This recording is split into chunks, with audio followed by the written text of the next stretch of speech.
TKG 여러분 묵상 잘 하고 계시죠? 네. 올해 이제 창세기부터 시작해서 이제 레위기를 거쳐서 이제 10월 13일부터는 이제 민수기가 진행되고요. 내년 1월에는 이제 신명기가 진행됩니다. 아마 그러면 모세오경을 마무리하고 저희가 그 다음 책은 여호수아인데 여호수아는 재작년인가 했었거든요. 그래서 사사기로부터 해서 쭉 어, 이제 순서대로 나가려고 합니다. 제가 오늘 이제 강의를 준비하면서 저에게 문득 하나님께서 주신 마음이 있었는데요. 다른 게 아니라 저희 열방대학 말씀사역을 잠깐 소개하면 좋겠다라는 생각이 들었어요. 왜냐하면 이 강의를 들으시는 분들은 이 말씀 사역에 어떻게 보면 동참을 해주시는 분들이거든요. 그래서 열방대학의 말씀 사역이 이런 게 있구나라는 것들을 좀 소개받으시고 같이 기도해 주시면 감사하겠습니다. 그래서 제가 잠깐 설명을 해드리면요. 현재 사역이 한 정도 제주 열방대학은 있는 것 같아요. 그래서 먼저는 말씀사역 센터가 있습니다. 우리 TKG도 이 말씀사역 센터, BMC라고 이제 영어로는 축약해서 말을 하고 있어요. 그래서 지금 어떤 시간들을 보내고 있는가 하면은요, 저희가 이제 한 달 넘게 베트남과 네팔로 두 팀을 나누어서 전도여행을 했었거든요. 그래서 지난주 금요일 날 네팔 전도여행 팀은 돌아오고 이제 베트남 전도여행 팀은 이번 주 수요일 날 마무리를 하게 됩니다. 저 같은 경우에는 이제 2주 동안 하노이 갔다 왔고요. 그다음에 이제 호치민 넘어갈 때 저는 호치민에 가지 않고 그냥 TKG 일정 때문에 귀국을 했거든요. 어, 저희 말씀사역 간사님들이 이제 전도여행 잘 마치고 나면 이제 2026년을 위해서 계획을 세울 거예요. 말씀사역 센터가 잘 계획 세워서 내년에도 여러 가지 사역 잘 감당할 수 있도록 기도해 주시면 감사하겠고요. 또 이제 성경 연구 학교라고 해서 9개월 동안 진행되는 SBS 학교가 있어요. 그래서 지금 이제 첫 번째 텀이 시작되었고 이게 9개월 학교이기 때문에 내년 5월 15일까지 진행이 됩니다. 어, 이 학교를 위해서도 기도해 주시면 감사하겠고요. 그다음에 이제 DBS라고 해갖고 예수 제자 훈련 학교라고 해서 그 성경을 갖고 제자 학교예요. 그래서 이제 이 학교는 12주 동안 시대별로 성경을 배우면서 또 이제 IBS 이런 방법론을 한다고 합니다. 그래서 11월 25일 날 시작이 되는데 현재는 학생이 모집되고 있거든요. 여러분 TKG 열심히 해주시는 것도 감사하지만 이러한 사역들도 있다라는 거 기억해 주시고 함께 해주시면 감사하겠습니다. 자, 그러면 이제 제가 서로는 여기까지 하고 중요한 건 이제 오늘 해야 되는 민수기 내용인 거죠. 여러분, 창세기, 출애굽기, 레위기는 사실은 출애굽 시기한부터 시작해서 가나안 입성 전까지 어느 시대에 썼다고 해도 이상하지가 않습니다. 그런데 민수기랑 다음에 할 책 신명기는 거의 가나안 입성 전에 쓰여졌다라고 이해를 하시면 될 것 같아요. 왜냐하면 내용 전체가 어, 강야 40년 시간을 보내고 이제 그 가나안 땅에 들어가기 전에 어, 상황들을 보여주고 있기 때문인 거죠. 그렇다면 여러분 광야 40년 동안 대략 어떤 일이 있었는가 한번 생각을 해볼 필요가 있거든요. 여러분 이미 우리가 창세기, 출애굽기, 레위기를 하면서 출애굽 연도가 BC 1446년이라는 거는 많이 들어보셨을 것 같아요. 그리고 이 근거는 다른 것이 아니라 열왕기상 6장 1절이었죠.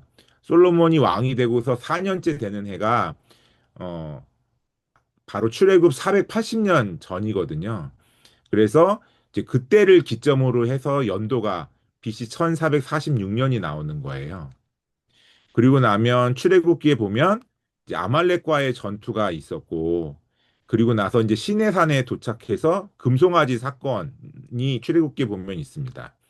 그리고 나서 이제 1월 14일 지나서 출애굽을 시작했는데 대략 거의 1년쯤 되었을 때 1월 1일 BC 1445년 1월 1일에 성막이 완성이 되죠.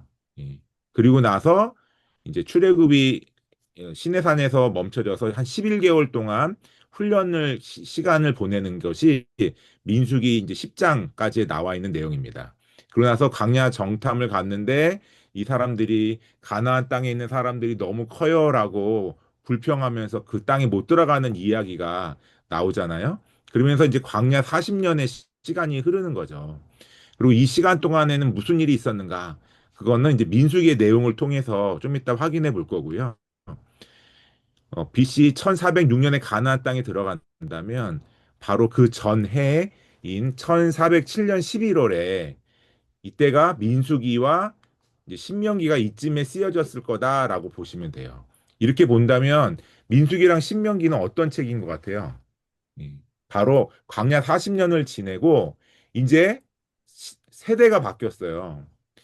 우리는 가나안 땅에 못 들어갑니다. 저들에 비하면 우리는 메뚜기와 같습니다라고 막 울고 불고 불평했던 사람들은 정말로 그 땅에 못 들어갔죠. 대신 광야 40년 동안 그 사람들은 다 사라지고 이제 새로운 시대의 사람들이 이제 나왔다라는 겁니다. 그 사람들이 이제 BC 1407년 11월에 모세를 통하여서 민수기와 신명기 말씀을 들으면서 우리의 과거는 어땠으며 지금 현재 우리는 어떤 사람들이고 앞으로 우리 미래는 어떻게 될 것인가라고 설명하는 것이 바로 민수기랑 신명기라는 거예요. 민수기는 주로 사건 중심으로 이야기체 중심으로 설명하고 있다면 신명기는 어떻느냐? 모세의 세 개의 설교를 갖고 구성된 이야기다라고 보시면 될 것 같습니다. 그렇다면 여러분 BC 1407년 11월쯤에 있는 이스라엘의 상황은 대략 어땠는가? 아직 민수기 전체 설명을 드리진 않았지만 민수기 내용을 보면 이 사람들이 지금 어떤 상태인지 알 수 있거든요. 바로 출애굽 2세대입니다. 성경에는 2세대라는 말이 나오지 않아요. 하지만 이제 광야에서 그러니까 애굽에서 나왔을 때 20세 이상 싸움에 나갈 그 사람들의 숫자를 셌잖아요. 그래서 20세 이상의 그 싸움에 나갈 사람들의 그 세대를 1세대라고 말한다면 이제 그 밑에 세대는 2세대라고 말할 수 있는 거죠. 애굽보다는 광야가 더 익숙한 사람들, 그리고 광야에서 하나님을 경험해서 어, 살고 있는 사람들이 바로 우리 민수기 원독자라고 보시면 될 것 같아요. 그래서 이제는 이집트가 기억나지 않는 사람들, 광야 생활이 너무 익숙해요. 광야에서 하나님이 내려주시는 만나를 먹고 메추라기를 먹었고 또 반석에서 물을 내시는 것을 경험했던 그 사람들이 아, 하나님은 어떤 분인구나라는 것을 훈련받은 거죠. 반대로 출애굽 1세대들은 어땠나요?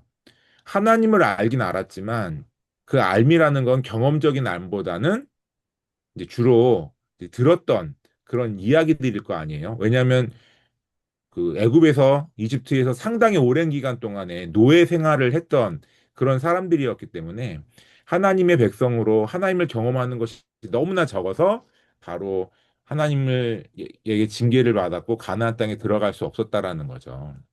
그래서 이 사람들은 이끄신 하나님을 경험했어요. 예. 하나님은 어떻게 이스라엘 백성들을 이끌어 가시는가 하는 것들을 경험을 했습니다. 그리고 중요한 건 민수기 뒷부분을 보면 이쯤 어, 지도자가 막 바뀌는 시기죠. 아론이 죽어서 엘르아살이 대제사장이 됐습니다. 이미. 그리고 모세는 곧 자기는 사라질 거라고 말을 하고 있어요. 그러면서 이제 여호수아에게 이제 이스라엘의 앞날을 맡기는 그런 리더십을 이양해야 하는 그 시기구나라는 것들을 알 수 있습니다.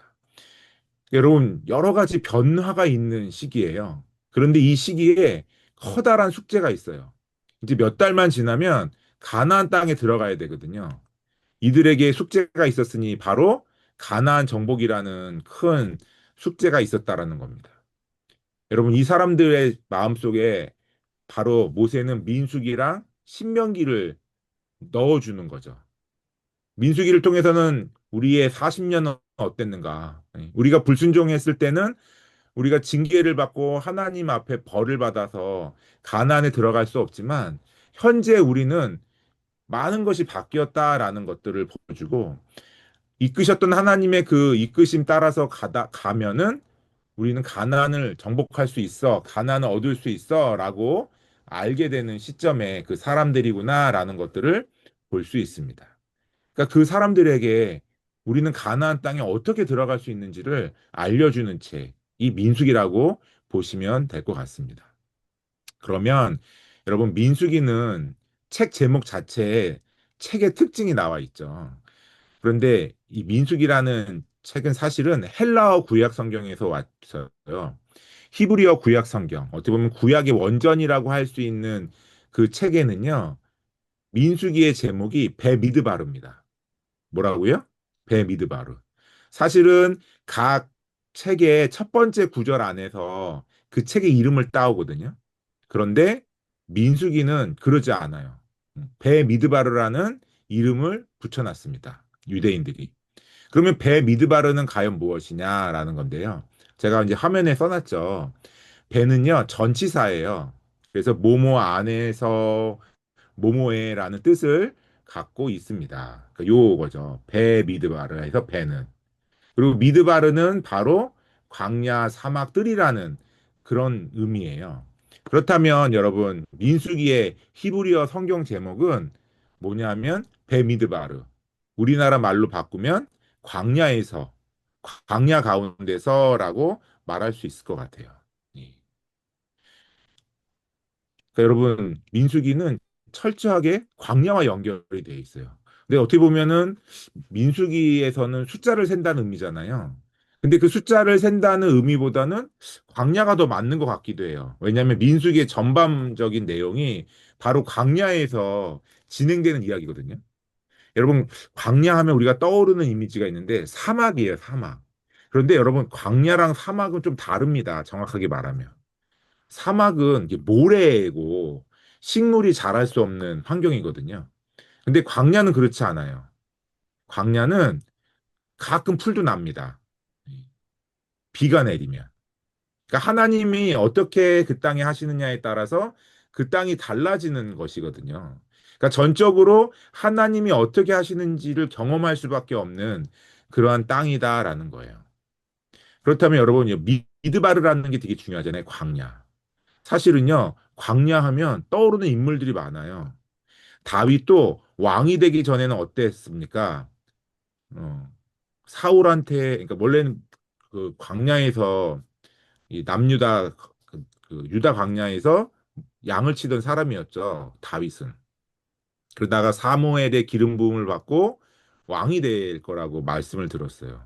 그리고 골리앗을 이긴 후에는 사울 왕의 어떤 장군으로서 이 컨택을 받습니다.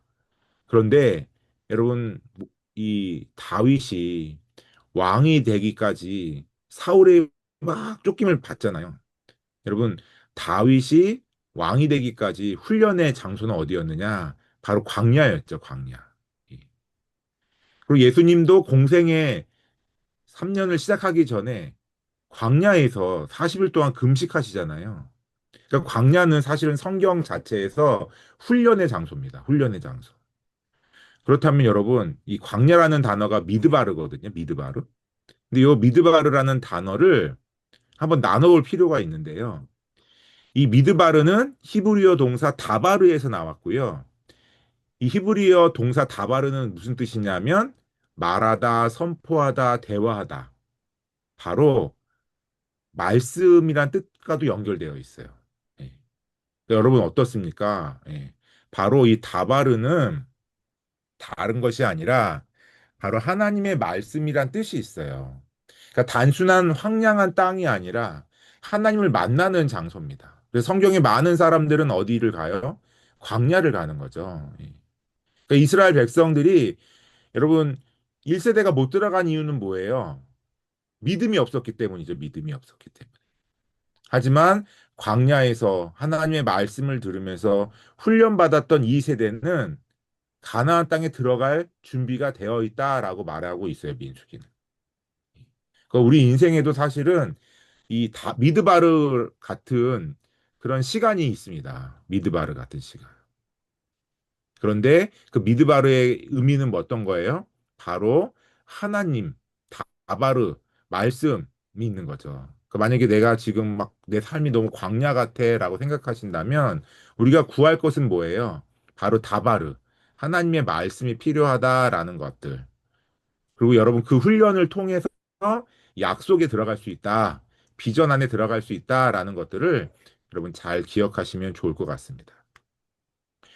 또 헬라어 성경의 민수기의 제목은 아리스모이예요. 아리스모이. 어, 누메리 라틴 성경에는 누메리거든요. 바로 숫자를 센다라는 의미고 개수를 의미하고 있는 거죠. 그래서 우리가 갖고 있는 민수기도 사실은 백성의 숫자를 세다라는 뜻이잖아요. 그러니까 전반적으로 기독교 계통 안에서는 광야에서라고 하는 베미드바르라는 제목보다는 숫자를 세다라는 뜻이 있어요. 그런데 여러분 숫자를 센다는 게 과연 어떤 의미가 있을까? 물론 이제 민수기 묵상에 들어가면 여러분들이 여러 가지 의미를 묵상을 통해서 발견하시겠지만 두 번 나오잖아요. 예. 1차 계수와 2차 계수 두 번 나오는데 이 숫자를 센다는 거는 첫 번째는 이 이스라엘은 군대다라는 정체성을 보여줍니다. 사실은 이스라엘을 향하여서 하나님은 출애굽하는 순간부터 군대라고 말씀하셨어요. 출애굽기 12장을 보면은 이스라엘 백성들이 이집트에 나올 때 하나님께서 하나님의 군대다, 여호와의 군대다라고 이스라엘 백성을 명령하세요. 그런데 그렇게 명령하시고 나서 시내산에 도착하고 나서 1년여의 시간을 거의 한 10개월 정도의 시간을 보내고 나서 하나님은 시내산에서 이스라엘 백성들의 숫자를 세시는 거예요. 이스라엘 백성들은 민수기 1장 3절에서 우리가 왜 숫자를 세는가? 다른 것이 아니라 우리가 하나님의 백성이기 때문에 우리는 숫자를 세는 거야라고 경험하게 된다라는 거죠. 그게 이제 민수기 1장 3절에 나와 있어요. 제가 읽어드리면 이스라엘 중 20세 이상으로 싸움에 나갈 만한 모든 자를 너와 아론은 그 진영별로 계수하되 숫자를 세대라고 말하고 있습니다. 그러니까 숫자를 셌을 때 첫 번째 인구조사에서 숫자를 센다는 건 뭐예요? 그동안 하나님이 어, 너희는 나의 군대야라고 말씀하셨던 것을 이제 경험하게 된다라는 거죠. 두 번째로 숫자를 센다라는 거는요. 이 계수하다라는 히브리어 단어랑 되게 관련이 있는데 이 단어가 출애굽기 3장 16절에는 어떻게 써 있냐면 내가 너희를 돌보아라는 뜻으로 되어 있어요. 여러분 숫자를 센다라는 것과 돌본다라는 게 되게 의미가 멀잖아요. 그런데 히브리어는 그 단어가 많지 않거든요. 그래서 그 단어가 어떻게 번역되느냐에 따라서 문맥에 따라서 번역이 돼요. 그래서 헬라어 자체는 그 단어, 신약의 언어에는 그 단어만 딱 보면 이게 누구를 가리키는지, 시제가 어떤지 명확하게 알 수 있습니다. 하지만 히브리어는 모호성이 있어요. 왜냐하면 단어도 많지 않고 시제 또 성수격이 헬라어처럼 세밀하지 않아요. 그래서 문맥이 중요한데 이 계수하다라는 단어가 출애굽기 3장 16절에는 하나님이 이스라엘 백성을 돌본다라는 의미로 사용됐다라는 거예요. 실제로 그 유대인들이 이제 구약 성경을 자기들 그 전통으로 번역을 한 설명을 한 책이 있는데 미드라시라는 책이 있거든요. 근데 그 미드라시의 책을 보면은 하나님이 모세에게 인구조사를 하라고 말씀하셨을 때 이런 의도가 있다라고 말한다는 거예요.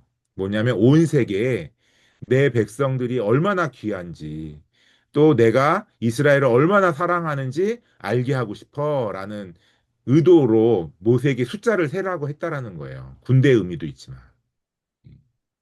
여러분, 이 단어적으로나 또 이제 미드라시라는 그러한 전승에 의해서 본다면 숫자를 핀다라는 건 단순히 한 명, 두 명, 세 명, 음, 몇 명이 왔나 이런 의미라기보다는 하나님이 이스라엘을 사랑하신다라는 그런 의미가 담겨져 있습니다. 다음에 세 번째로 이 숫자를 센다는 건 어떤 의미가 있냐면요. 이스라엘이 지금 언약의 성취 과정 아래 있다라는 것들을 보여준다라는 거죠. 여러분, 아브라함이 하나님과 창세기 보면 5번 언약을 맺어요. 그러니까 많이 맺었을 수도 있지만 창세기는 5번이라고 소개하고 있어요. 이삭하고는 2번 언약을 맺으셨어요, 하나님이. 그리고 야곱하고는 3번 언약을 맺으셨거든요. 그러니까 족장들하고 총 10번 언약을 맺으신 거죠. 그런데 이 언약에 한 번도 빠지지 않았던 약속이 뭐냐 하면 큰 민족을 이루게 하겠다라는 거예요. 아브라함이나 이삭이나 야곱에게. 그런데 여러분, 출애굽기만 딱 넘어가면 그 약속이 이루어졌나요? 안 이루어졌나요? 이루어졌죠. 어떻게 알 수 있느냐? 야곱의 가족이 원래 70여 명이었잖아요. 이집트에 들어갈 때 70여 명이었어요. 근데 그 70여 명의 사람들이 어떻게 됐나요? 20세 이상 싸움에 나갈 남자의 숫자만 60만이 넘었다라는 거예요. 그렇다면 여자, 어린이, 나이 드신 분들까지 다 합치면 아마 200만, 300만은 좋게 넘었을 거예요. 놀라운 숫자로 변화된 거죠. 정말 하나님의 약속대로 이스라엘은 큰 민족이 되었습니다. 그러면 이제 이스라엘에게 약속된 바가 또 한 가지가 있는데 뭐냐면 땅을 주시겠다라는 거였거든요. 하나님 나라 이루려면 어, 큰 민족이 되었으니 이제 땅이 필요하잖아요. 나라니까.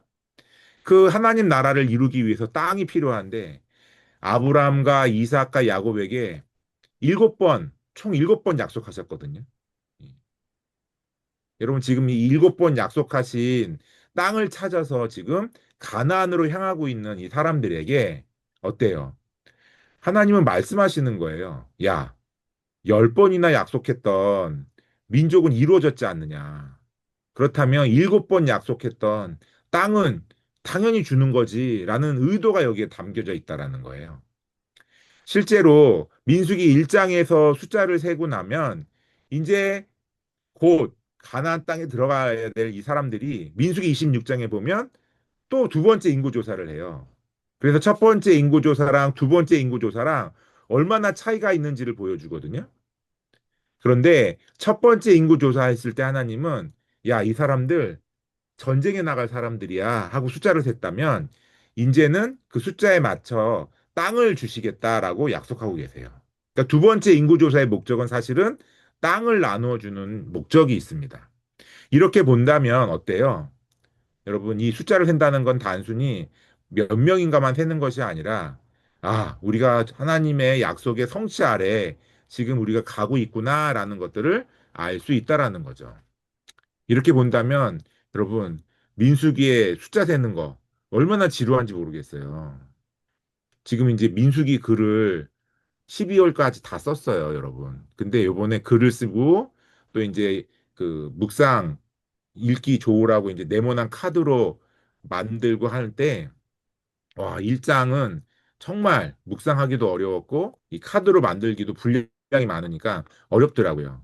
또 낭독도 너무 어려워서 사람 이름도 많고 해서 우리 사람들한테 부탁하지 않고 그냥 이거는 AI한테 맡겼거든요. 네. 그만큼 숫자 이름 너무 어려워요.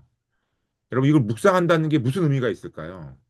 그런데 여러분 오늘 저의 강의를 들으신 분들은 기억하셔야 돼요. 숫자를 센다라는 건 정체성을 알려주는 거고요. 하나님이 이스라엘을 얼마나 사랑하시는지 보여주는 거고, 하나님의 약속이 성취되어 가고 있음을 보여주는 내용이구나 하는 것들을 묵상을 할 때 좀 기억하셨으면 좋겠습니다. 물론 이 3가지 외에도 개수를 한다는 게 여러 가지 의미가 있을지 모르겠어요. 근데 여러분, 단순한 숫자를 넘어서서 이런 의미가 있구나라는 것들도 발견하시면 좋을 것 같습니다. 자, 그렇다면 이제 오늘 민수기는 내용을 다 알려드리진 않지만 오늘 강의의 목적은 여러분들이 이제 민수기를 본문을 묵상을 할 때 사실은 이게 어느 흐름으로 가고 있는지 이해를 못하면 놓치는 부분들이 있거든요. 근데 묵상은 어때요? 하루에 뭐 반장, 3분의 1장, 뭐 어떤 날은 한 장 이렇게 묵상을 해갖고 다 본문을 나눠 져 있잖아요. 그러니까 조각이 돼 있어요. 묵상 본문은. 근데 그 묵상의 조각들이 어떤 흐름으로 이어지는지를 좀 오늘은 설명드리려고 하는 목적이 있습니다. 그러니까 오늘 내용들을 한번 잘 들으시면서 이제 10월 13일부터 민수기 묵상을 하실 때, 오늘 한 본문은 이런 흐름에 있구나라는 것들을 좀 이해하시면서 본문 묵상을 하시면 더 도움이 될 것 같습니다. 제가 볼 때는요, 민수기는 크게 3등분이 되어져 있어요. 3등분. 몇 등분 되어 있다고요? 네, 3등분. 1장부터 10장은요, 가나안으로 들어갈 준비를 하는 거예요. 물론 이 준비는 출애굽기, 레위기에도 다 나와 있습니다. 그래서 하나님의 백성이라면 이렇게 살아야 하고 성막을 이렇게 만들어야 하고 또 이렇게 제사를 드려야 한다라는 이런 내용들이 자세히 나와져 있어요. 그런데 1장부터는 이제 광야를 행군하고 지나가야 되는 사람들에게 그 광야를 지나는 원리가 나와 있어요. 그래서 어떻게 하면 하나님의 약속 안으로 들어갈 수 있을까? 여러분, 약속을 받았다고 해서 저절로 성취되지는 않죠. 우리가 하나님 앞에 여러 가지 비전을 받았잖아요. 그런데 그 비전을 받았다고 그 비전이 다 성취되던가요? 아니죠. 노력하고 애쓰고 힘써야 되겠죠. 제가 그 2012년에 제주도에서 이제 SBS를 하고 2013년 1월 13일에 간사가 됐거든요. 물론 그 전에 이제 임명을 받았지만 정식으로 시작한 거는 2013년 1월 13일입니다. 그러면서 제가 제주 SBS 학교를 8번 섬기면서 10년의 시간을 보내고 23년에 안식년을 갔다가 그때부터 이제 TKG 묵상이 발행이 되기 시작했잖아요. 근데 제가 묵상집을 대하면서 하나님 저에게 주신 마음은 이제 울타리 너머에 있는 사람들, 그러니까 열방대학이라는 울타리 안으로 성경 공부하러 오는 사람들을 넘어서서 울타리 밖에 있는 분들을 만나서 하나님을 알리는 거에 대한 마음을 주셨어요. 그리고 그 알리는 사람들은 훈련받지 않는 사람들이 목적이었습니다. 그러다 보니까 이제 그걸 묵상으로서 제가 선택을 한 거죠. 근데 벌써 이제 올해로 3년이 됐거든요. 사실은 처음 비전을 받았을 때, 하나님은 비전을 주셨으니까 이 일을 너무나 잘 이루어 주실 거야 라고 생각이 들었어요. 물론 모든 것을 다 하나님이 이루어 주셨습니다. 하지만 여러분, 저나 유병현 간사님이나 또 뭐 이 외에도 뭐 김미성 간사님, 뭐 여러 간사님들이 이 TKG에 함께 해주고 계세요. 그리고 시간을 내고 애를 써서 오늘날까지 온 거거든요. 만약에 저희가 비전을 받고 아무것도 안 했으면 이 TKG는 지금 존재할 수가 없는 거죠. 여러분, 하나님께 비전 받는 것도 중요하지만 그 비전을 향해 나아가는 애씀과 뭔가 노력의 시간이 필요하죠. 광야의 시간이 필요하다라는 거예요. 그런데 하나님은 은혜 하나님이시라 이 광야를 그냥 등 떠밀듯이 보내시는 것이 아니라 어때요?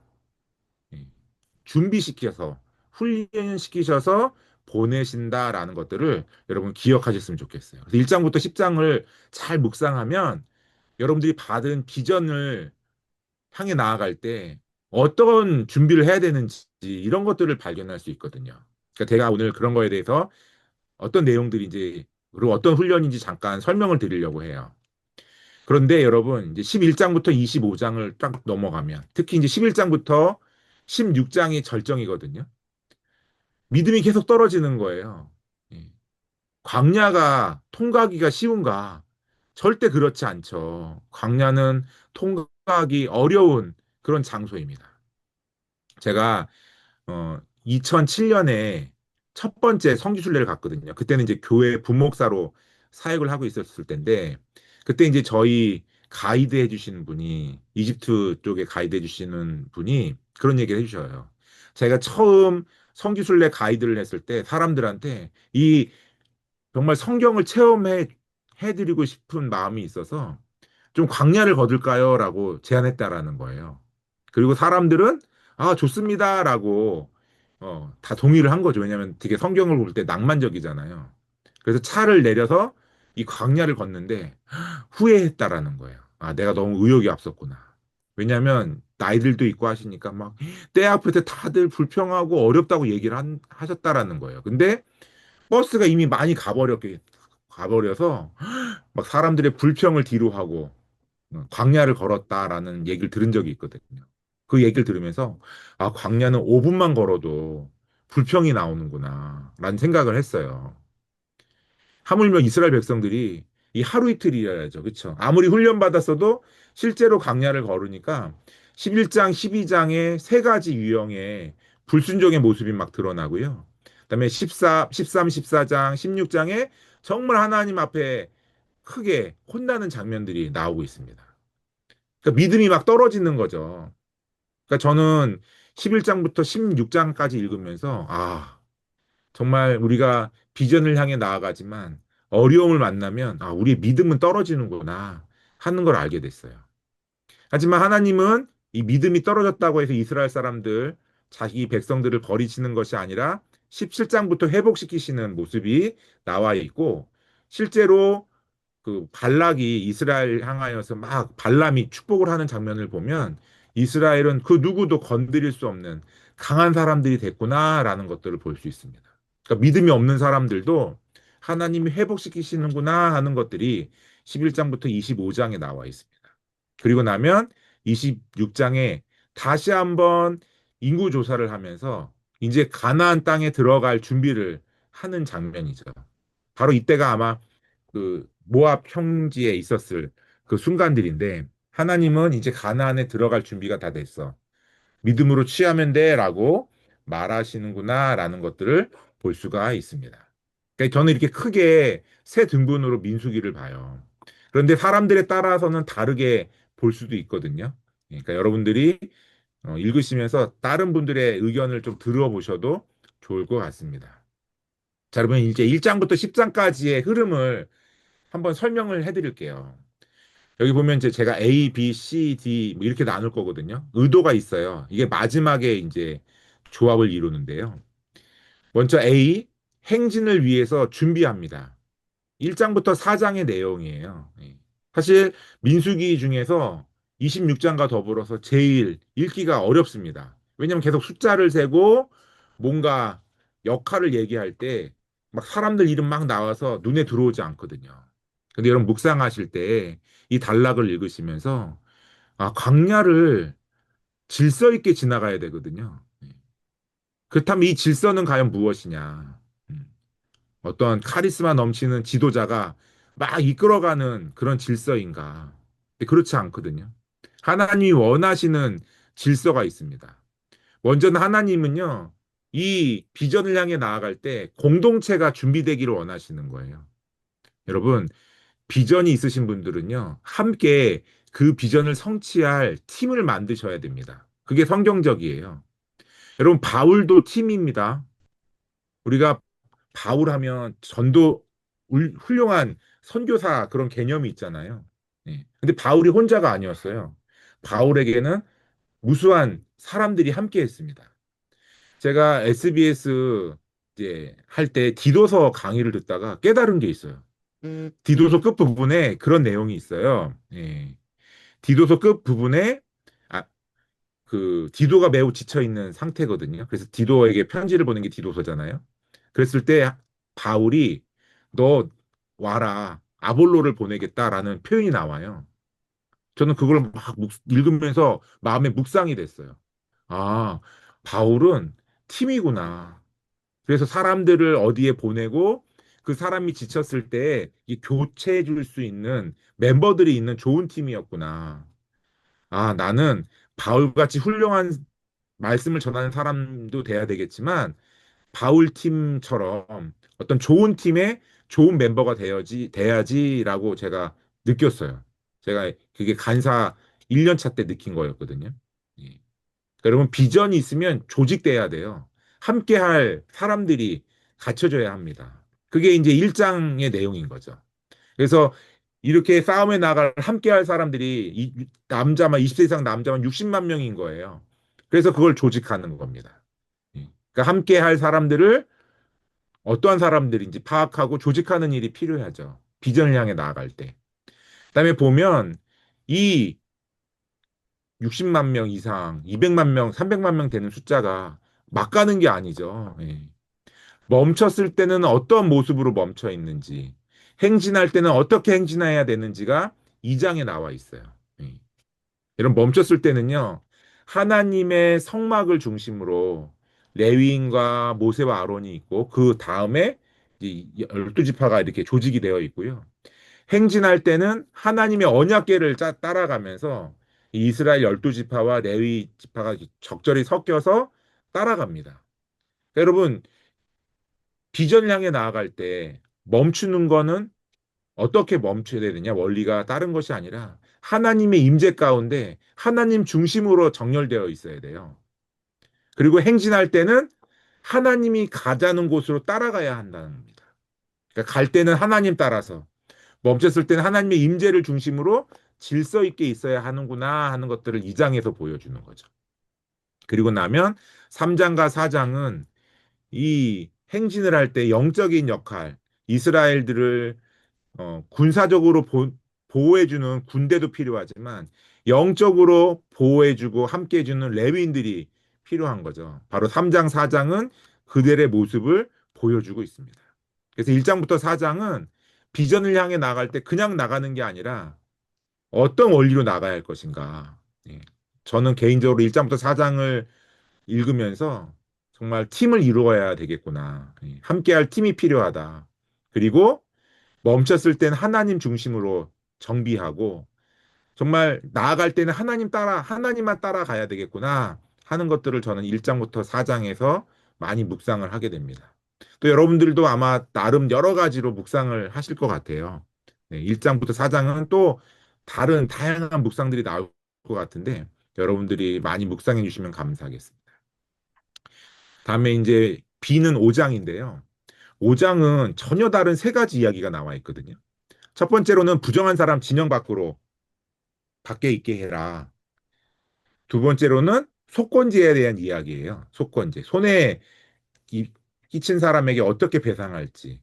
그리고 5장의 가장 많은 부분을 차지하는 이 남편이 부인이 바람났을 거라고 의심됐을 때 어떻게 해야 하는지를 보여줍니다. 근데 어떻게 보면 5장은 되게 당혹스러워요. 전혀 다른 이야기 세 개가 묶여져 있거든요. 근데 저는 이 세 가지를 읽으면서 이 5장은 관계에 대한 이야기라고 깨달았어요. 관계. 특히 진영 안에 함께 비전을 향해 나아가야 되는 공동체가 어떤 모습으로 있어야 할지를 보여주고 있어요. 그러니까 이 진영, 함께하는 공동체에 중요한 원리, 관계에 있어서 중요한 원리가 있는데 첫 번째는요, 정결이에요, 정결. 정결을 유지해야 돼요.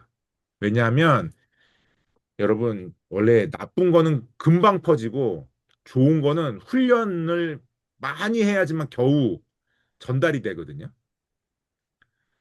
부정과 정결도 마찬가지예요. 정결은 힘쓰고 애써야 겨우 유지할 수 있어요. 하지만 부정은 순식간에 퍼집니다. 그래서 여러분, 우리가 공동체 안에서, 신앙 공동체 안에서, 특히 비전을 함께 나누고 함께 나아가는 사람들에게 있어서 이 정결이 필요한 거예요, 정결. 우리 현대 교회에는 사실은 서로 죄에 대해서 언급하지 않죠. 그리고 사실 우리에게는 예수님의 십자가가 우리의 부정을 다 음, 예수님의 보혈이 우리를 정결케 하기 때문에 이 민수기만큼 그 첨예한 이슈는 아닐지도 모르겠어요. 하지만 그럼에도 불구하고 하나님의 백성들이 비전을 향해 나아갈 때는 정결해야 된다. 공동체 안에는. 그리고 두 번 서로 뭔가 손해를 끼치면 보상해 줘야 돼요. 그러니까 우리가 이거 너무 무심할 때가 있거든요. 아유, 내가 하나님 앞에만 용서받으면 됐지. 뭐 사람한테까지 그렇게 해야 돼라고 생각하지만 아니에요. 예. 특히 속건제는 어떤 죄예요? 2분의 1을 배상을 해줘야 되는 그 제사잖아요. 하나님께만 드릴 것이 아니라. 그러니까 여러분, 이 속건제의 원리가 비전을 향해 함께 나아가는 사람들에게 필요하다 하는 걸 보여주고 있고, 그다음에 11장부터 31장은 이 긴 이야기거든요. 사실 이해가 안 가요. 아니, 남편이 부인이 바람 필 거라고 의심이 들면 하나님이 나한테 나와서 이 보리를 갖고 소제를 드리라는 거예요. 소제. 그리고 그 여인한테는 이 회막에 흙을 탄 물을 마시게 하라라고 말을 해주고 있습니다. 이게 무슨 신비한 이야기인가라고 생각이 들잖아요. 그런데 이 당시 성경이 쓰였을 당시에는요. 남편이 부인을 의심만 해도 그냥 죽일 수 있었어요. 의심만으로. 이 고대 문서를 보면은요, 부인이 부정하게 됐다, 바람 폈다라고 의심이 되면은 악어한테 던지라고 얘기합니다. 그게 그 당시 법이었어요. 그래서 만약에 그 여자가 악어한테 물려 죽으면 정말로 바람 핀 거고, 만약에 악어가 있는 그 사이에서 나오면 이 여자는 깨끗하다라고 설명을 해주고 있어요. 근데 사실 여러분, 어떤 여자가 힘이 세다고 악어를 물리칠 수 있겠습니까? 그쵸? 그럴 수는 없잖아요. 그러니까 그 당시에 법으로 보면 남편의 의심만으로 여자는 죽어요. 근데 여러분, 하나님은 공동체 안에, 특히 가정 안에 의심으로 문제를 해결하지 말라고 지금 얘기하는 거거든요. 실제로 5장 11절부터 31절 말씀을 보면 여호와 앞에라는 단어가 반복되고 있어요. 오늘날에도 공동체 안에 관계가 깨진 공동체가 되게 많잖아요. 근데 그 관계의 깨짐의 시작은 다른 게 아니라 의심이거든요. 그러니까 여러분, 이 함께 비전을 향해 나아가는 사람들은 서로 의심하지 말고 하나님 앞에 나아가서 그 문제를 해결할 거에 대해서 이야기를 해주고 있습니다. 그러니까 여러분, 비전을 향해 나아가는 공동체, 정결을 유지하고 서로 손해를 배상해주고 20% 더해주는 거죠. 그리고 의심을 갖고 행동하지 말고 하나님 앞에 나아가라라는 관계를 말해주고 있습니다. 6장 1절부터 21절은요, 나실인에 대한 이야기입니다. 뭐예요? 바로 하나님 앞에 드리는 헌신에 대한 이야기죠, 헌신. 예. 자기 마음대로 하나님 앞에 열정을 갖고 일하지 말라라는 거예요. 이 나실인의 원리는. 나실인은 다른 게 아니에요. 원래 하나님께 봉사하는 사람들은 어때요? 레위인들이죠. 그런데 일반 이스라엘 백성들이 하나님을 향해 뭔가 하고 싶을 때 나실인 서원을 하면 됩니다. 예. 그러면 하나님의 특별한 일을 감당할 수 있는 거예요. 그런데 내 마음대로 내 마음에 열정이 막 끌어올리면 그 일을 하고 열정이 식으면 간두고 이런 게 아닌 거죠. 여기 보면 하나님께 헌신하는 그 일조차도 시작의 절차와 마무리의 절차가 있다라는 거죠. 그러니까 여러분 열정으로 다 일하는 게 아니에요. 하나님이 원하는 훈련의 방법이 있다라는 겁니다. 그러니까 하나님의 헌신을 잘 훈련해서 그 절차를 잘 마무리할 거에 대해서 그러니까 헌신도 하나님의 방법대로 해라라고 설명을 해주고 있습니다. 그리고 나면 이제 6장 22절부터 27절 1장부터 10장까지 가장 짧은 그 섹션이라고 말할 수도 있고 디비전이라고 말할 수 있는데 저는 이 부분이 짧지만 제일 중요하죠. 여기 보면 반복되는 내용이 있거든요. 바로 다른 것이 아니라 하나님이 아론을 통해서 이스라엘 백성들이 했으면 하는 게 뭐냐면 바로 하나님의 얼굴을 마주 보는 거예요. 바로 이 단락이 비전을 향해 나아갈 때 가장 중앙에 속한 중심부가 되는 부분이거든요. 엔진과 같은 부분이에요. 핵심 부분이에요. 그런데 여러분, 비전을 향해 나아갈 때 내 마음대로, 나의 열정으로, 내 계획으로, 내 방법으로 되는 것이 아니라 그 에너지와 힘은 어디서 오는가? 다른 것이 아니라 하나님과 얼굴을 마주할 때 가능하다라는 거죠. 실제로 이거를 제가 민수기 강의를 준비하다가 이 부분을 의미를 깨닫고 나서 구약을 보니까 하나님과 얼굴을 마주하는 것, 그 표현 자체가 상당히 많이 반복되고 있어요. 구약에는.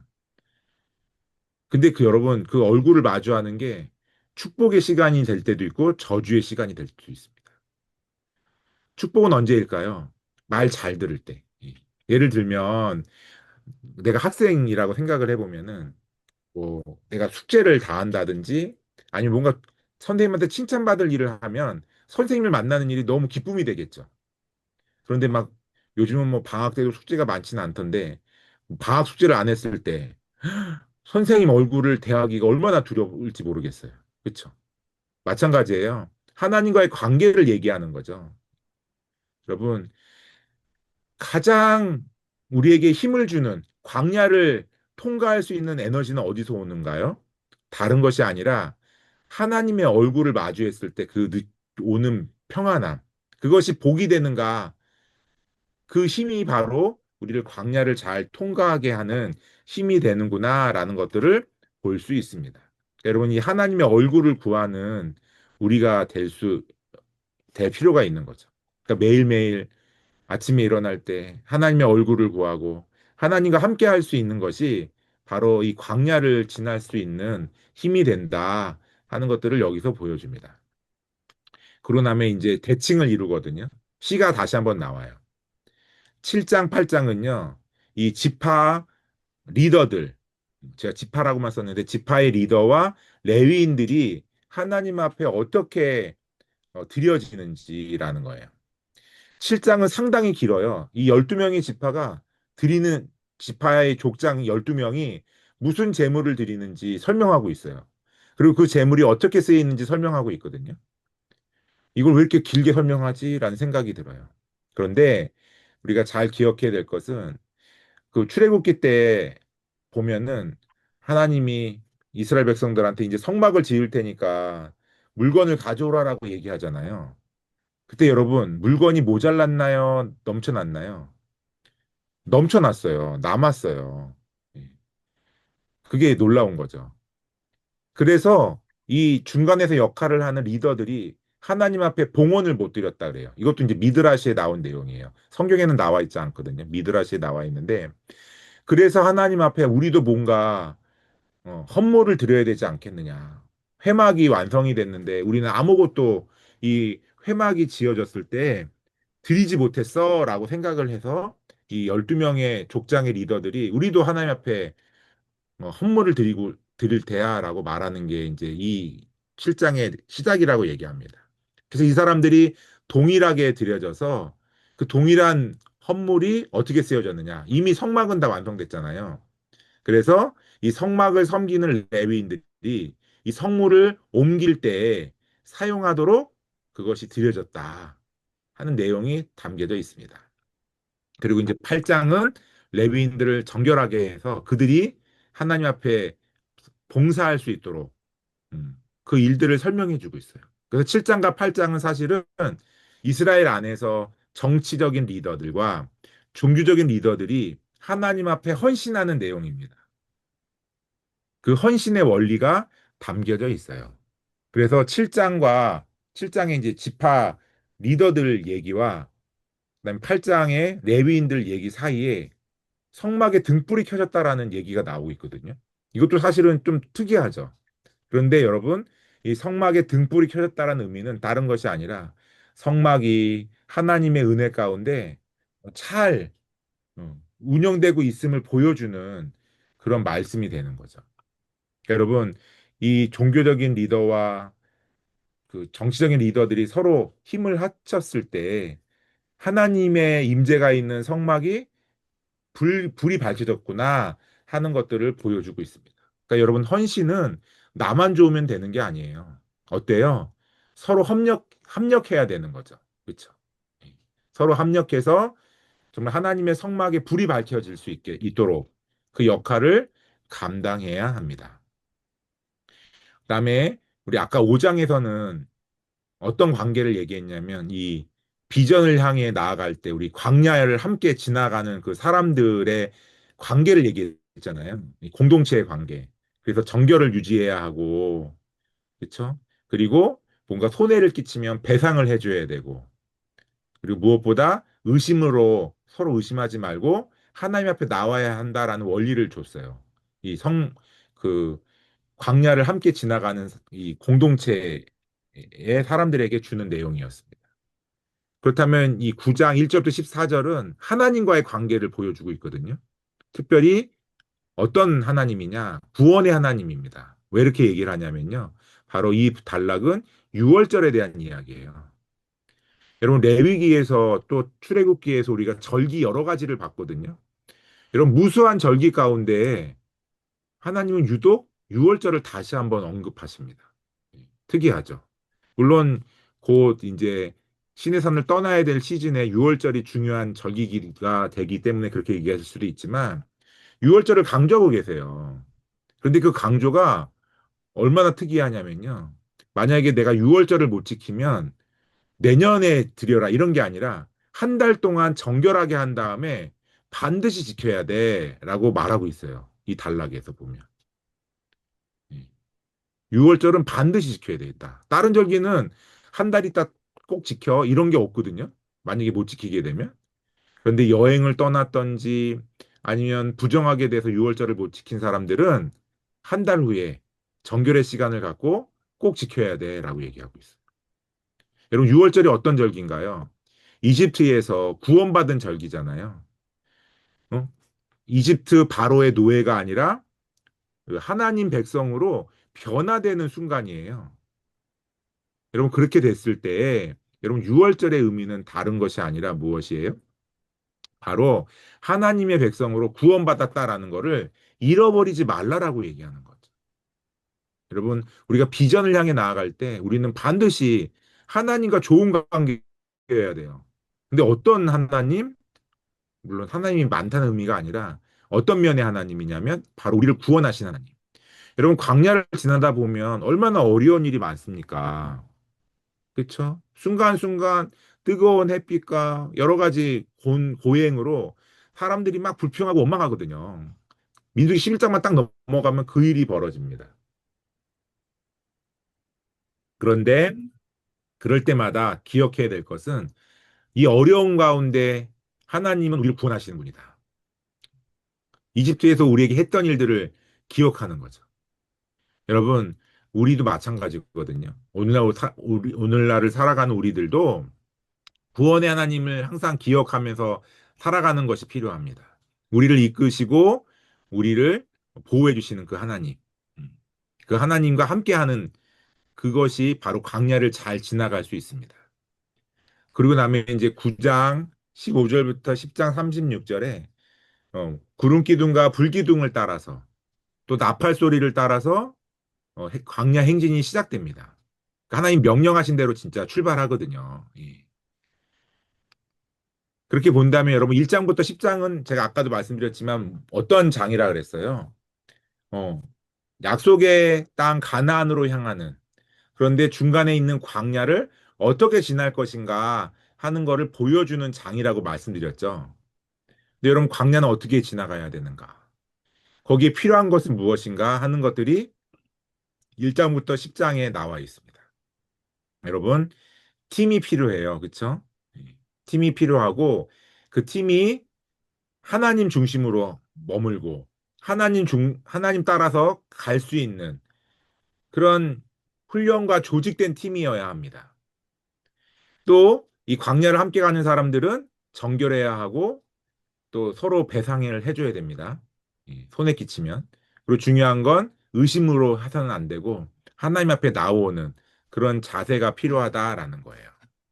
그리고 자기 열정으로 마음대로 하는 것이 아니라 하나님이 정하신 원리를 따라서 그리고 그 중심에는 하나님과 정말 복된 관계로 서로 얼굴을 맞대는 그러한 힘으로 지나간다. 그리고 서로 합력해서 하나님의 임재가 있는 그 성막에 불을 밝히는 헌신이 필요하고요.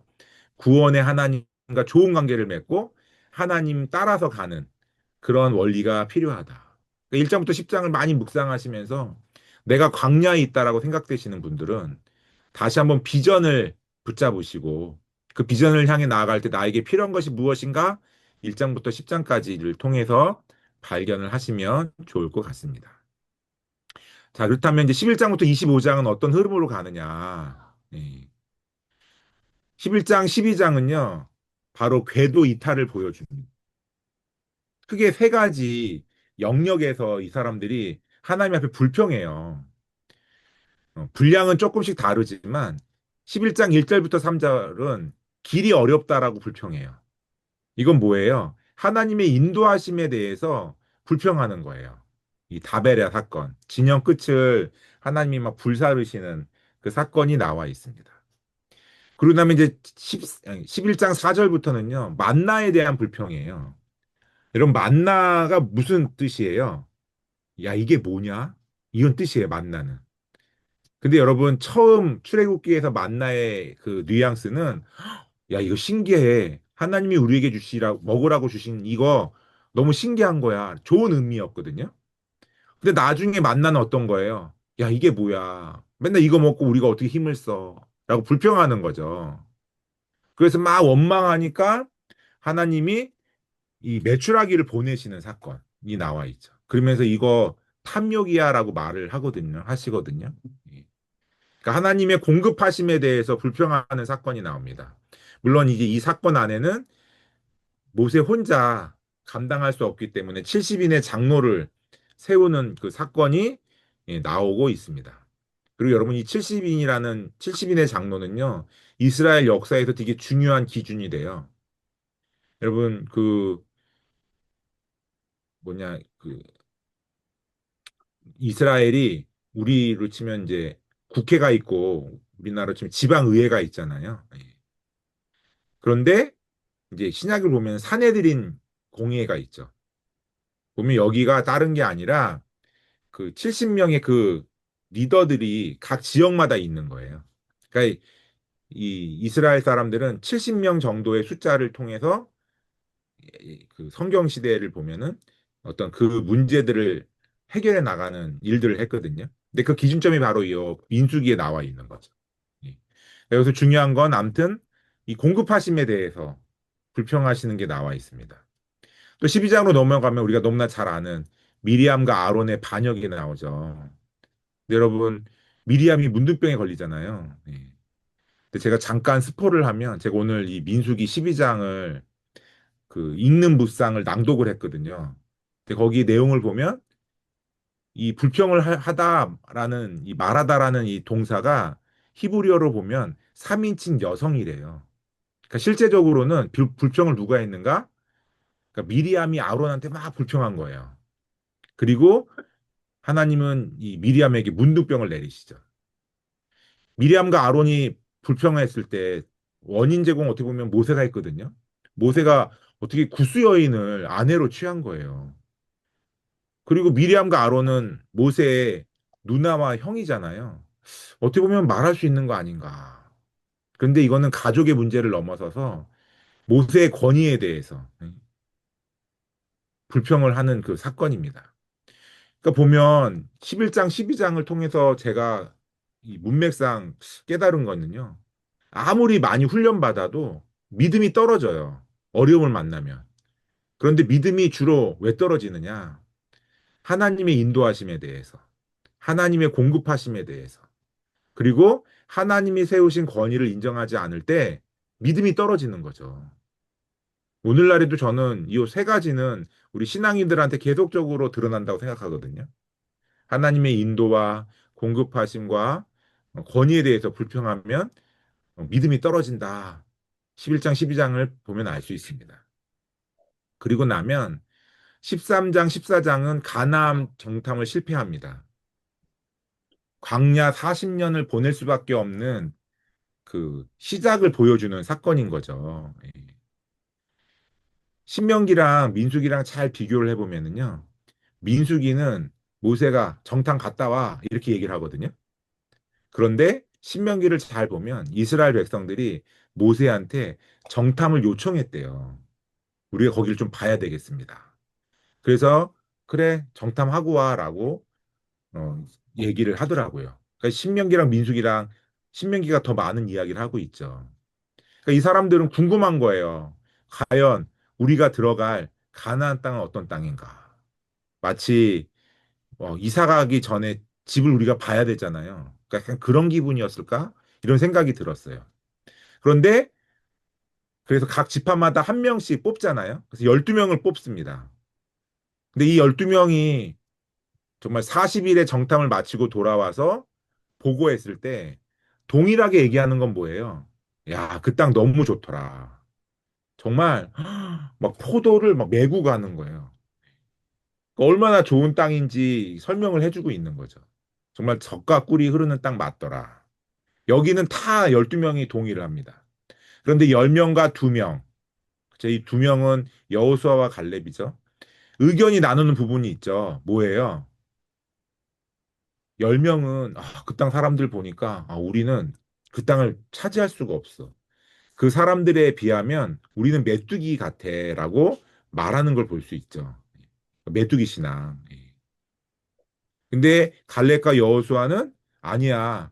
하나님이 우리와 함께 하시면 우리 그 땅 차지할 수 있어라고 얘기를 하잖아요. 그랬을 때 여러분, 사람들은 긍정적인 말을 듣던가요? 부정적인 말을 듣던가요? 우리 일상에도 동일하거든요. 제가 보면 긍정적인 소문은 잘 안 나.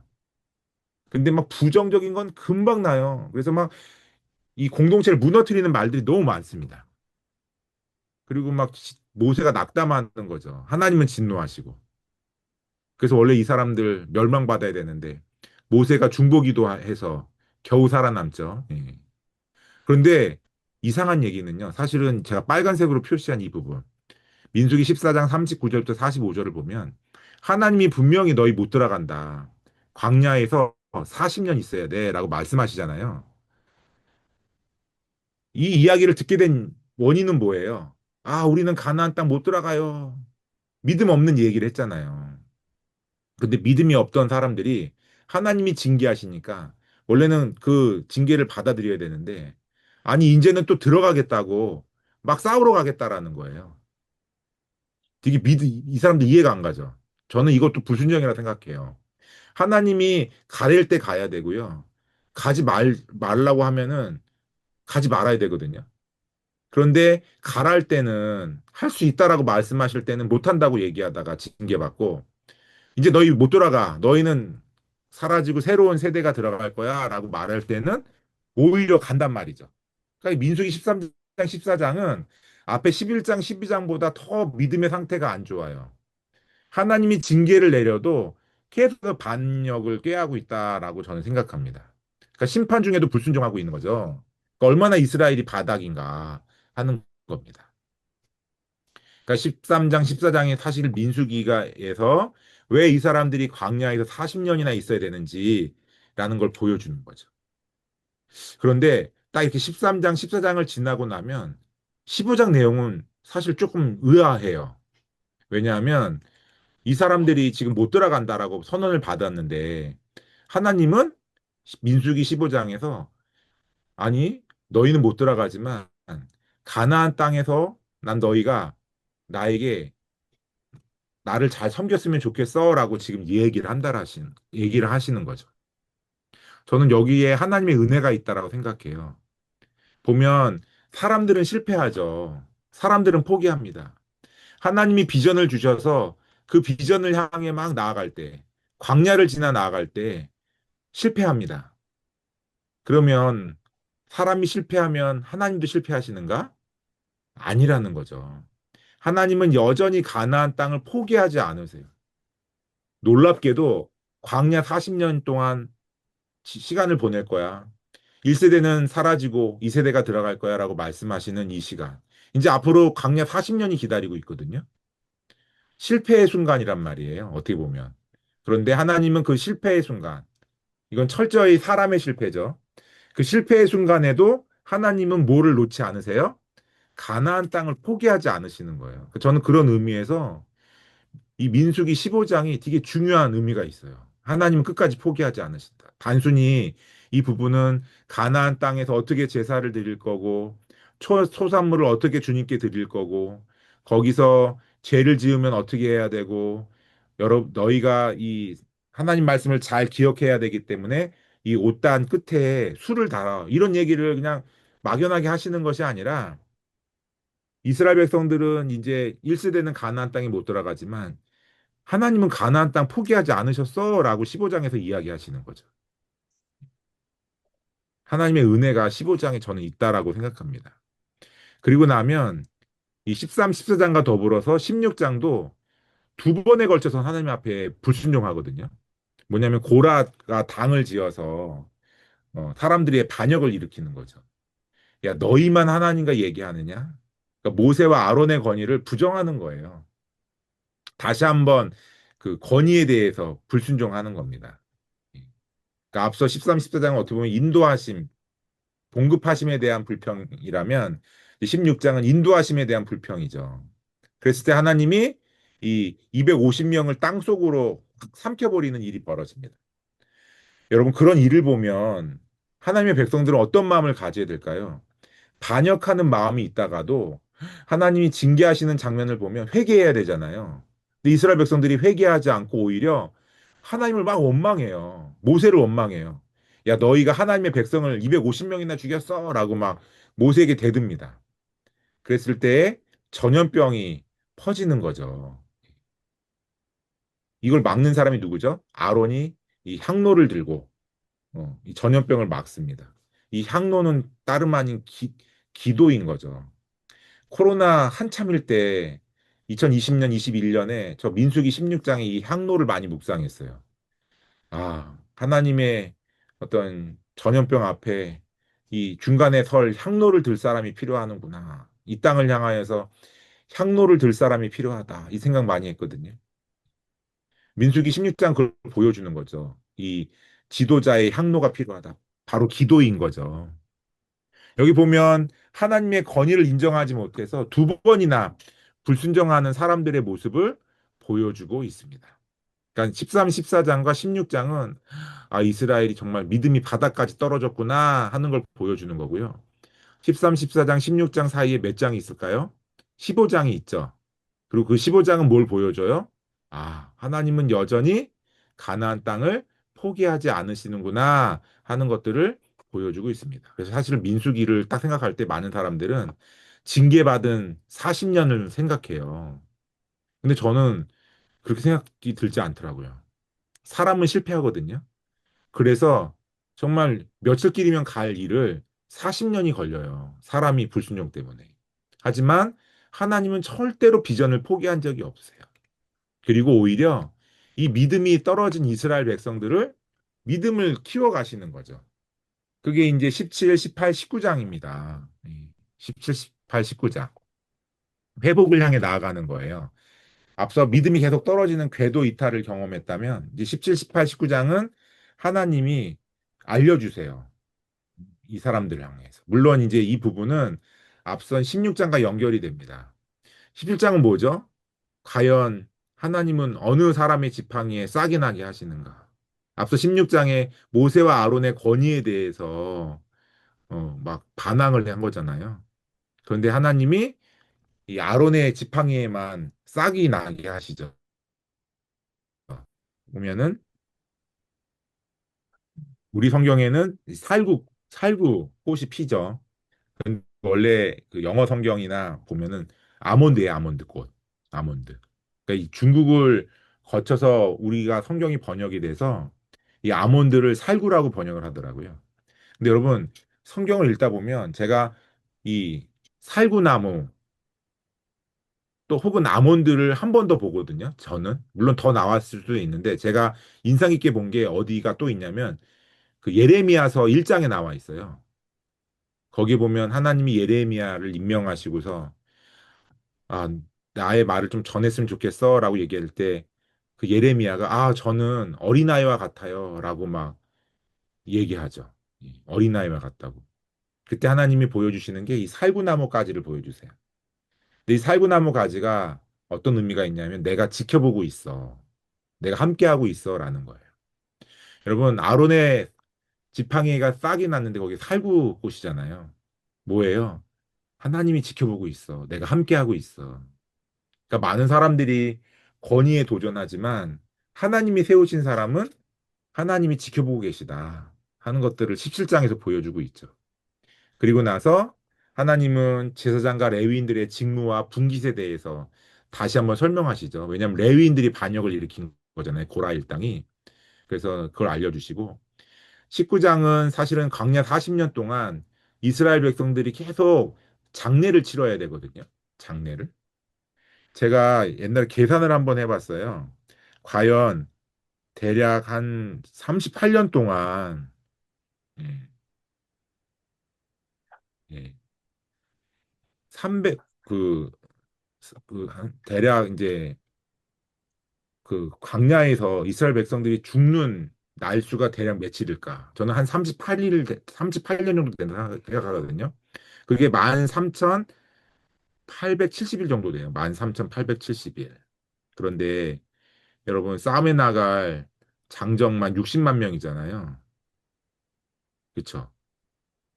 예. 싸움에 나갈 이 60만 명이 되는 이 사람들을 3,168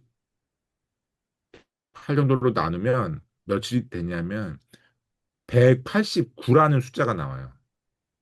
그러니까 20세 이상 싸움에 나갈 사람은 1년에 189일이 장례를 치러야 되는 날이에요. 근데 뭐 남자만이 아니라 여자도 있고 나이 든 사람도 있으니까 더 많은 사람들이 죽어나갔을 거 아니에요. 어떻게 보면 광야에서 매일매일 장례식이 치러졌을 것 같아요. 그쵸? 그랬을 때 여러분 이 시체를 만지는 거는 부정해지는 일입니다. 그래서 하나님은 19장에서 이 부정을 특히 죽음과 관련된 이 부정을 해결하기 위해서 정결 의식을 쉽게 할 수 있는 방법을 알려주시고요. 특히 이제 붉은 암송아지를 태워서 그 재로 양재물을 만들어서 씻으면은 정결해진다라고 이야기를 하고 있어요. 좀 신비한 이야기이긴 하죠. 붉은 암송아지가 과연 뭐냐. 근데 실제로 여러분, 이거는 메시아의 표상이 되는 거죠. 예표가 돼요. 우리가 예수님의 보혈로 깨끗하게 씻으면 정결해지잖아요. 그러니까 바로 그 예수님의 십자가를 예표하는 게 민수기 19장이죠. 근데 그 이스라엘 사람들은 아직 예수님을 메시아로 인정하지 않잖아요. 그래서 실제로 이 붉은 암송아지가 태어났다면 거기를 찾아간다라고 얘기를 하더라고요. 예. 그러니까 아무튼 그러한 이야기가 나와 있습니다. 그러니까 17, 18, 19장은 하나님이 이스라엘을 다시 정결하게 하기 위해서 훈련시키시고 알려주시는 그 부분이다라고 볼 수 있습니다. 그러고 나면 이제 20장부터는 조금씩 달라지기 시작하거든요. 예. 20장은 특별한 장인데 딱 시작하면 미리암이 죽고 아론이 죽어요. 바로 20장은 1세대가 사라지는 장이죠. 그래서 20장까지를 민수기 앞부분으로 보시는 분들도 있어요. 왜냐하면 이제 1세대의 대표적인 미리암과 아론이 죽기 때문인 거죠. 그리고 이 가운데에 이 무리바 물 사건과 이 광야 행군에서 길이 어려운 그 이야기가 20장에 나오고 있습니다. 1세대가 죽은 거예요, 20장에. 그러고 나면 21장부터는 이스라엘이 변하기 시작하는데 정복을 시작합니다. 아직 가나안 땅에 들어가지 않았거든요. 근데 요단강 원래는 요단강이 있으면 요단강 서쪽이 약속하신 땅인데 동쪽도 차지하는 이야기가 21장에 나와요. 물론 이 사람들이 불평합니다. 그런데 불평을 했을 때 달라진 점은 하나님이 징계를 내려서 뱀에게 물렸을 때 모세한테 기도를 요청하죠. 전 같으면 계속 모세를 원망했을 거예요. 그런데 징계를 받아들이는 모습이 달라지죠. 그러니까 21장은 이 새로운 세대의 변화된 모습을 보여주고 있어요. 하나님의 징계를 수용하고 회개할 줄 알고 리더에게 기도를 요청하고 정복 전쟁을 시작하는 이야기. 그러니까 이 세대가 변화됐다. 너희 가나안 땅 들어갈 수 있는 믿음이 있어라고 보여주는 게 21장이죠. 그리고 나서 이제 22장부터 24장은 그 유명한 발람과 발락 이야기거든요. 왜냐하면 이스라엘 백성들이 막 밀고 들어오니까 이스라엘 백성들을 저주하려고 발람을 보냈는데, 그쵸? 오히려 막 축복하는 장면이 나오잖아요.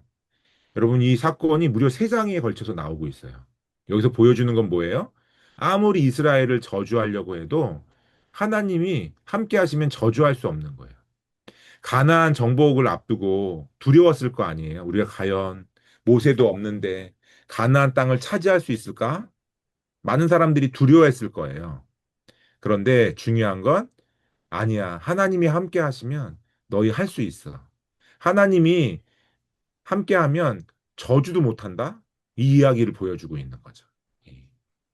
그러니까 24장까지를 21장부터 24장까지는 이스라엘의 이제 가나안 땅에 앞둔 2세대들의 변화된 모습을 보여줍니다. 그런데 25장을 딱 넘어가면 너무 안타까워요. 뭐가 안타깝냐? 또 음행을 저지르다가 이스라엘 백성들이 죽는 이야기가 나와 있어요. 여러분 25장이 얼마나 중요한 장소냐면 바로 여기서 이 요단강만 건너가면 여리고거든요. 이제 약속하신 가나안 땅으로 들어가야 하는데 어때요, 이 사람들? 아직도 음행의 문제에 우상 숭배의 문제에 빠진 거예요. 그래서 모세가 신명기에서 그렇게 너희는 가나안 땅에 들어가면 우상 숭배할 거야라고 말하는 이유가 이 25장과 연결되어 있는 거죠. 하지만 중요한 건 뭐예요? 음행을 저질러서 하나님 앞에 징계를 받아도 중보자가 있어야 된다. 가나안 땅에 들어가서 다시 한번 또 이런 일이 벌어질 수 있지만 비느하스와 같이 하나님 편에 서서 이 평화의 언약을 이어갈 사람이 필요해라고 하는 것이 바로 25장의 내용입니다. 그러니까 이렇게 11장부터 25장을 보면 이스라엘은 얼마나 믿음이 없는가. 여러분, 시내산에서 11개월 동안 훈련받았는데도 여전히 부족합니다. 그래서 11장부터 보면 믿음이 계속 떨어지죠. 인도하심, 공급하심, 권위에 대해서 불평하다가 13, 14장, 16장 다시 한번 그거를 극도로 보여주는 거예요. 그래서 광야에 이들이 오래 있을 수밖에 없구나 하는 걸 보여주죠.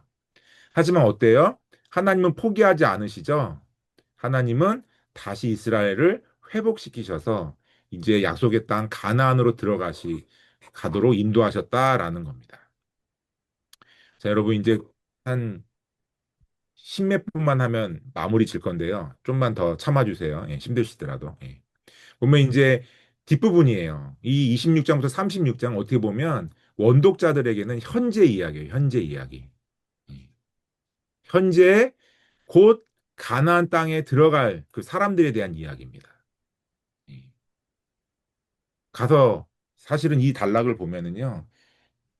이제 가나안 땅에 들어가면 어떻게 살아야지 하는 것들을 많이 담고 있어요. 그 단락들을 보여주고 있습니다. 그런데 재밌는 건 26장에 두 번째 인구 조사를 하거든요. 그런데 이 두 번째 인구 조사에서 가장 인구가 많이 늘어난 지파가 어딘 줄 아세요? 보면 므낫세 지파예요. 므낫세 지파는 믿음으로 막 땅을 이미 차지합니다. 지파가 나서서 이스라엘 전체가 아니라. 그러니까 믿음으로 반응했기 때문에 인구도 늘어났죠. 반면에 가장 인구가 줄어든 지파가 어딘 줄 아세요? 바로 시므이 지파입니다. 왜 그럴까? 저는 25장에 답이 있어요. 25장에 보면 이 바알 부올에서 음행을 저질러서 많은 사람들이 죽어가잖아요. 근데 그 순간 시므온 지파의 시므이가 이 고스비라는 미디안 여자를 데리고 자기 처소로 들어가요. 그러다가 이제 그 비느하스가 이 사람들을 창으로 찔러 죽이죠. 되게 끔찍하지만 하나님 편에 서기 위한 어떤 과정입니다. 여러분, 아, 왜 시므온 지파는 왜 이렇게 인구가 줄었을까? 생각을 해보면 25장에 답이 있어요. 시몬 지파는 이 음행의 문제에 휘말려서 인구가 많이 줄어드는 거예요. 그러니까 여러분, 하나님 편에 서야 되는데 음행에 서니까 인구가 이렇게 많이 줄어드는 거죠. 창세기에서 그 야곱이 자기 아들들에게 기도를 해주잖아요. 그때 시므온 지파랑 레위 지파는 같은 예언을 들어요. 왜냐하면 그 자기 여동생 디나를 그 그 세겜 추장이 이렇게 욕보여 갖고 복수한다고 그 세겜 그 사람들을 막 칼로 죽인 일이 나오잖아요. 그러니까 그 사건이 야곱한테는 되게 심각한 사건이었거든요. 가나안 땅에서 살 수가 없을지도 모르겠다라고 생각 드는. 그랬을 때 이 폭력성, 잔혹함 때문에 시므온 지파랑 레위 지파는 흩어질 거다라는 예언을 들어요. 근데 정말 시므온과 레위 지파는 이게 흐지부지 돼요. 그런데 레위 지파는 하나님 편에 서죠. 언제요? 시내산에서 금송아지 사건 때.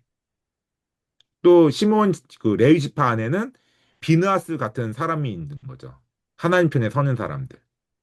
여러분 하나님 편에 서면 하나님의 일을 위해서 흩어져요. 레위인들 때문에. 레인들처럼. 하지만 같은 예언을 들은 시므온 지파는 음행에 서다가 유다 지파 안에 흡수돼요. 영토를 분배받을 때 보면.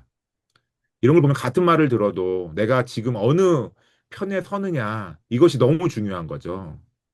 같은 말을 들어도 레이 지파처럼 행동하면 하나님께 쓰임 받는 귀한 지파가 되는 거고 음행에 서게 되면 멸망받는 흐지부지 되는 인구가 줄어드는 그런 지파가 되는 거죠.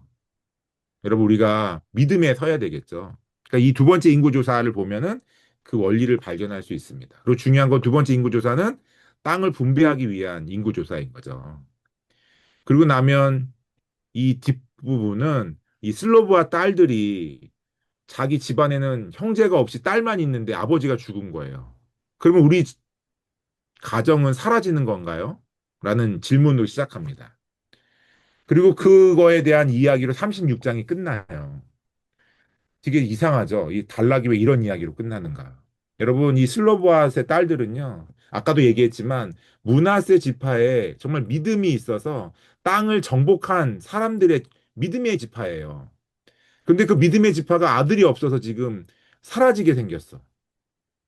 근데 그랬을 때 하나님 앞에 그 땅을 요구하는 거죠. 우리는 사라질 수 없습니다. 하나님 편에서 우리의 기업이 없어지면 안 됩니다라고 말하는 게 이 슬로보와 딸들의 이야기거든요.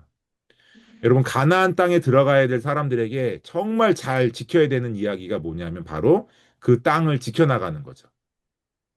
그렇기 때문에 이 슬로보와 딸들의 이야기를 시작해서 이야기로 마무리하고 있다라는 걸 볼 수 있습니다. 이 부분은요, 장차 가나안 땅과 관련된 이야기들이 대부분을 차지하고 있어요. 그래서 이제 후계자 여호수아에 대한 이야기, 곧 모세가 사라지고 다음 리더 여호수아가 서야 되잖아요. 그 이야기가 나오고 28장, 29장은 뭐예요? 가나안 땅 들어가서도 계속 하나님 앞에 예배드리는 삶을 살아야 한다라는 걸 보여주는 거예요. 여러분, 비전은 왜 성취돼야 할까요? 다른 것이 아니라 거기서 하나님께 예배하기 위한 거예요. 그러니까 어떻게 보면 예배는 모든 거예요. 예. 여러분, 아무리 비전을 성취했어도 예배가 사라지면 아무것도 아닌 거죠. 바로 28장과 29장은 그것을 보여주고 있습니다. 또 30장은 이 서원에 대한 이야기거든요. 하나님이 약속하신 그 땅에 들어가면 서원을 갚아야 돼요. 구약에 보면 의외로 하나님께 약속한 거는 반드시 지켜야 됩니다. 예, 우리가 오늘날에는 안 지킨 게 너무 많죠.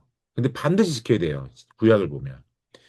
그리고 30장을 보면 이 서원은 개인이 하는 거지만 감당하지 못하면 책임을 져줄 사람들이 있는 건데 이 여인들은 그 당시에 경제 활동을 하지 못했잖아요.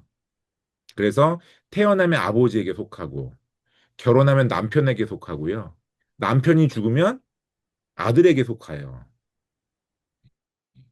그리고 실제로 남편이 죽으면 다시 친정으로 돌아오는 경우도 있어요. 그래서 다시 한번 자기 아버지와 자기 오빠들에게 속합니다. 아무튼 여자들은 그 당시에 경제 활동을 못했기 때문에 서운을 해도 어, 상해야 된다라고 말하고 있어요. 근데 이거는 여자를 무시해서가 아니라 그 당시 경제적인 거를 말하는 거고 이 서원은 가족 단위로 반드시 하나님께 지켜야 한다라는 것들을 보여주고 있습니다.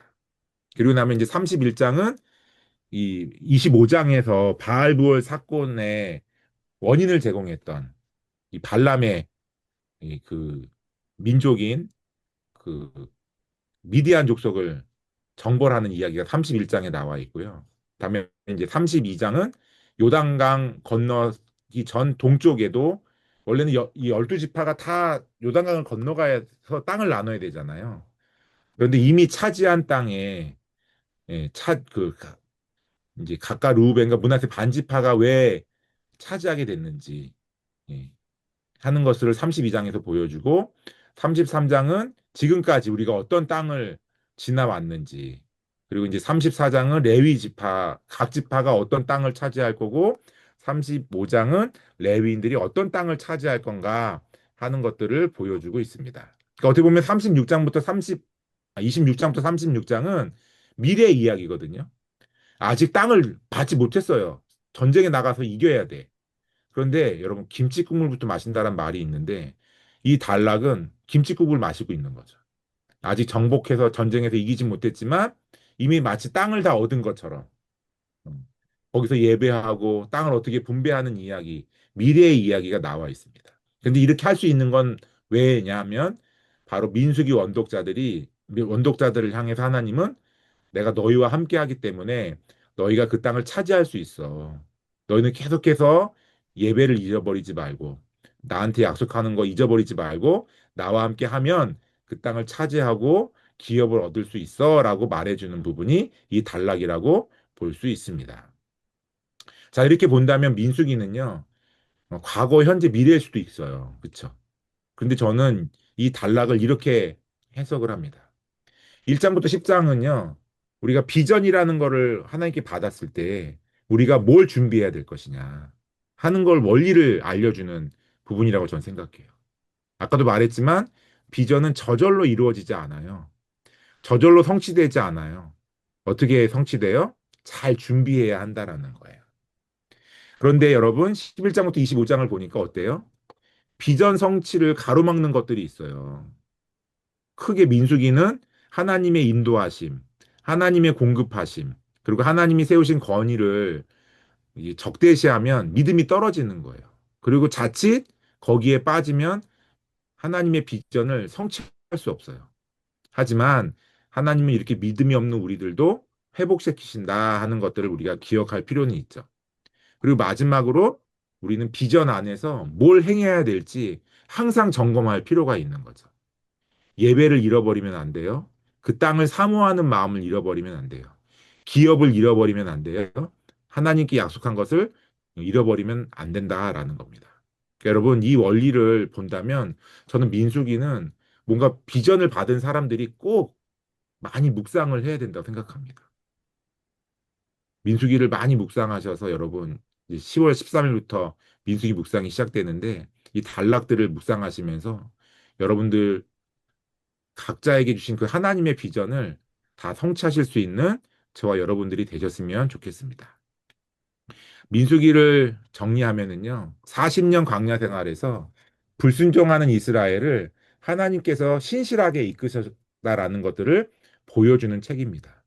어떻게 보면 불순종하는 사람들을 향한 그 언약의 하나님, 비전의 하나님의 신실하심을 보여주는 책이에요. 여러분, 이제 올해 남은 10, 11월, 12월 동안 우리 안에 있는 이 불순종을 발견하시고 묵상을 통해서 또 하나님 앞에 우리에게 약속을 성취해 주시는 그 하나님을 우리 모두가 발견을 할 수 있었으면 좋겠습니다.